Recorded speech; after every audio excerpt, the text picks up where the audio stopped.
Well, hello, welcome again to our reading of selections from Prometheus Bound, and we got up last time to 635. Now, Io has come on stage. She has been in a rather distraught state. We've had some dialogue between Io and Prometheus, and Prometheus has agreed to foretell her future, but the chorus quite interestingly intervene here and say, well, hang on, first, for our pleasure, tell us your whole life story. And Io will agree to explain what has happened to her. But Prometheus says, firstly, son ergon ioi, this is an optative from Io, tais di hupagesai charin, allos te pantos kai casignetais patros. It is your task, O Io, hupagesai is to undertake this charin, well, this gift, this free gift of telling your story, taisdi, to these women. Now the allos to kai means especially as, and we've got a pantos as well, so it just really emphasises it. So completely and especially, as, and then with the taisdi agreeing with the dative is casignetais, these are the sisters of your father. So in fact they're her aunties.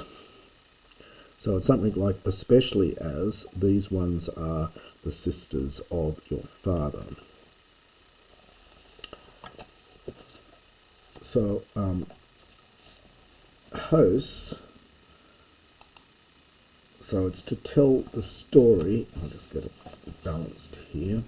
Apoklausai kapodru apodurasthai tukas in talth hoplamile tis oi sesthai dacru pros tone cluontone axion tribane eke.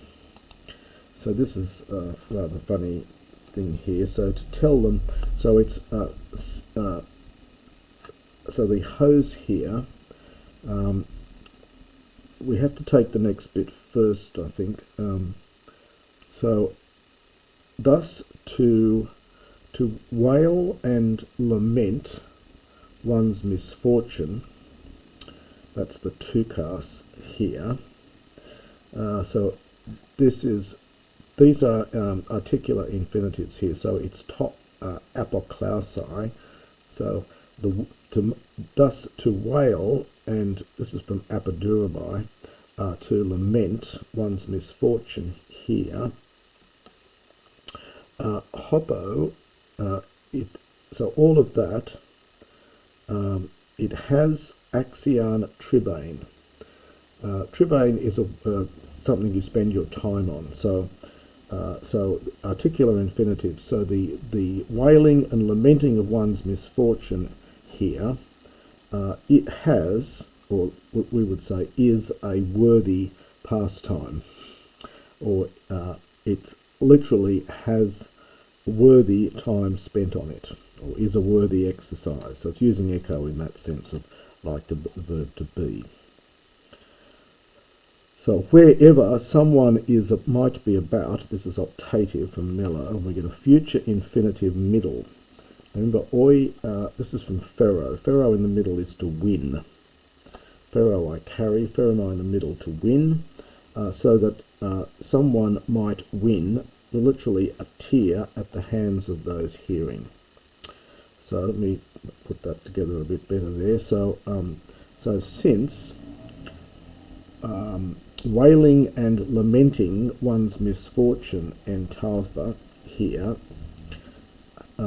literally is a worthy exercise, is something worth spending time on, where someone is about to win a tear at the hands of those who hear.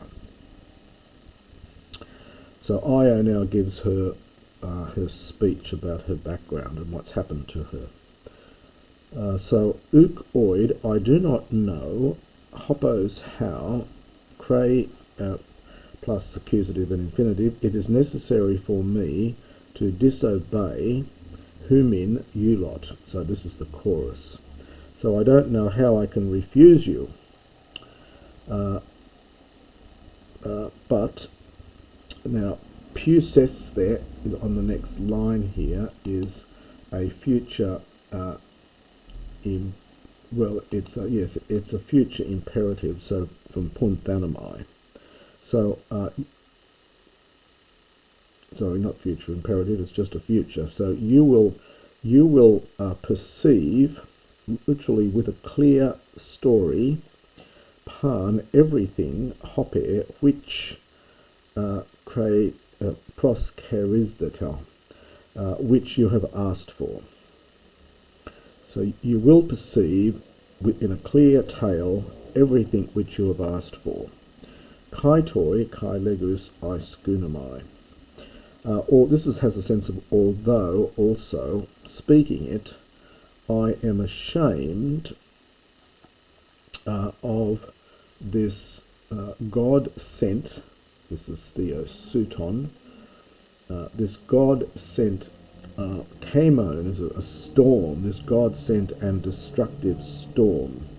So even though I'm ashamed as I speak it of this God-sent and destructive storm of my appearance, because she's been turned into a cow, from whence, so I will speak it from whence it has flown upon, this is from prospetomi, so hence come suddenly upon, same verb appeared back in 115, and this is iota adscript again, upon wretched me. So I will tell you from the time when it first came upon wretched me. For continually, en nukoi goes with opses. Opses is from opsis, it's a third declension. Feminine noun, but this is to termination. So it's from opsis. So these are nightly visions. So for continually nightly visions, this is from Pol Uo in the middle, I think here, roaming around,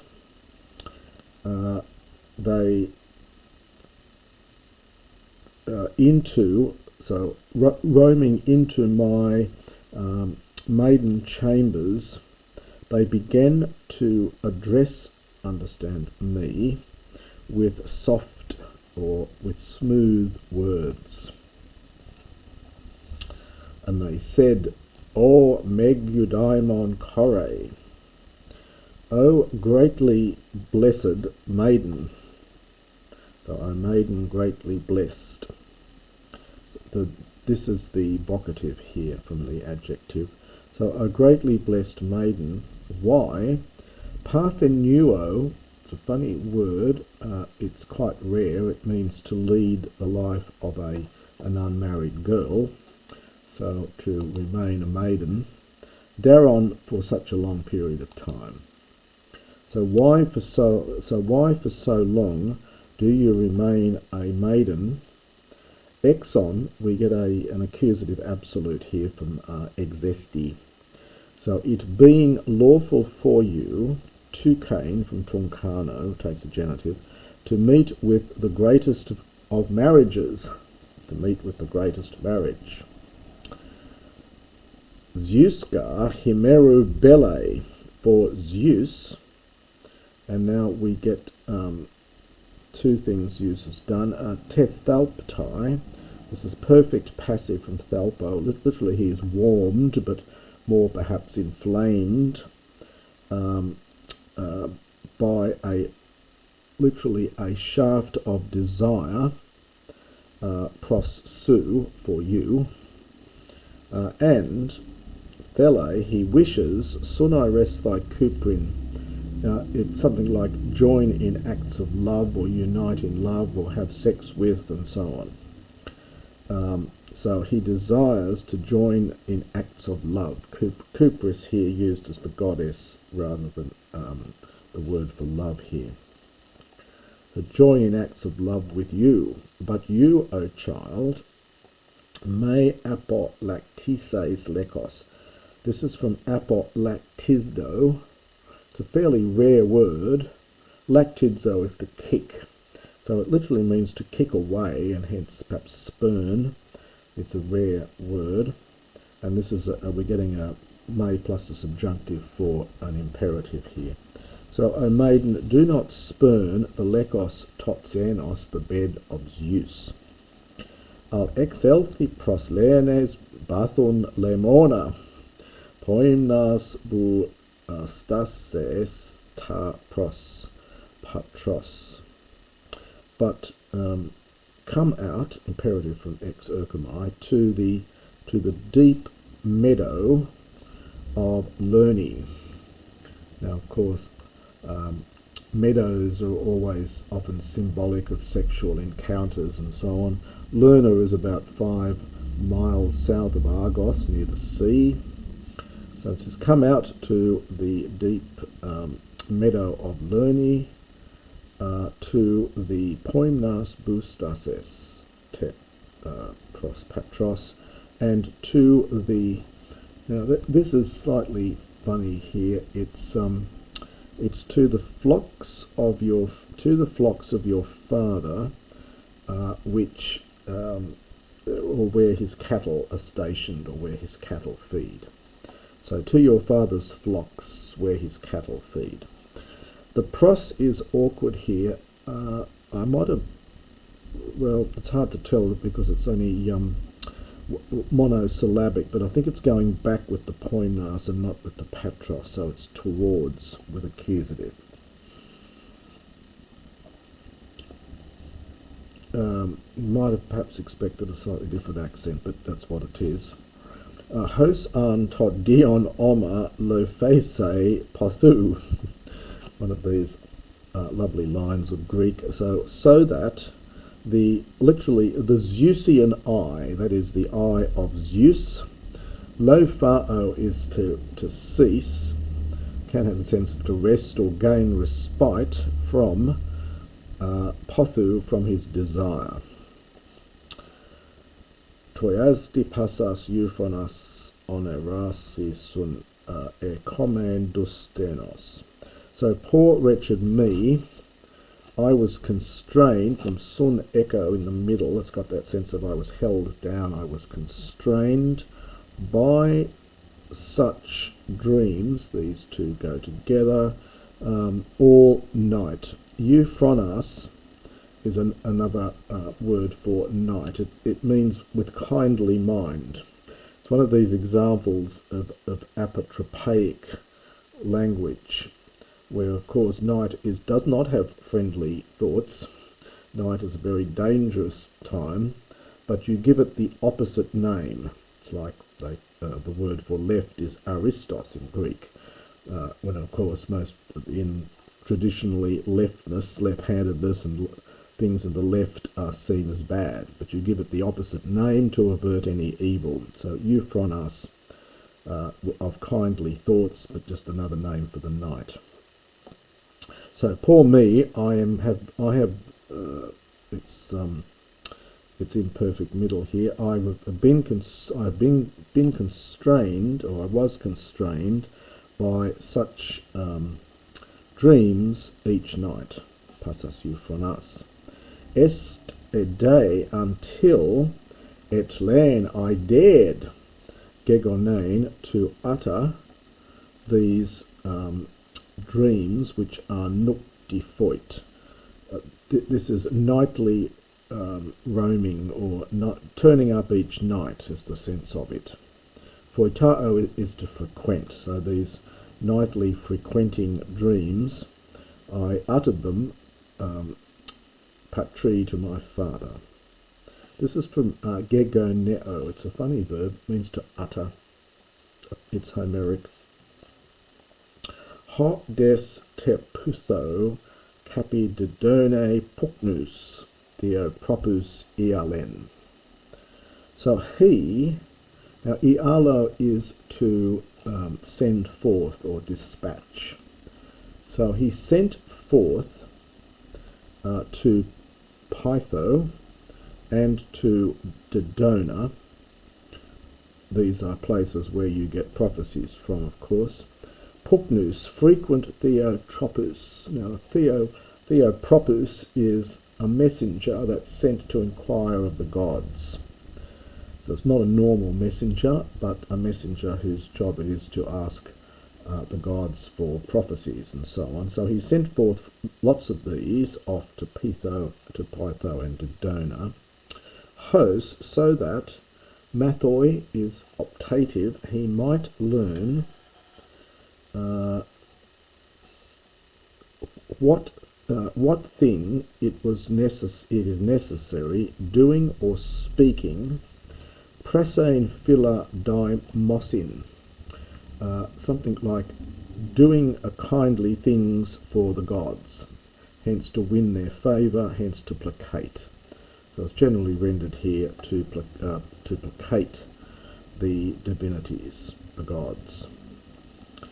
Hakon der an angelon tes Aeschylus, Cresmus, Asemus dus Kritos, Teremenus.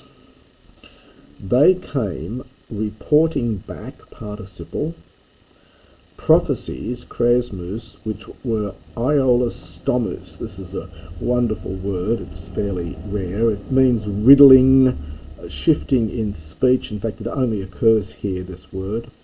The Aeolos is a word meaning swift moving and hence wily or slippery.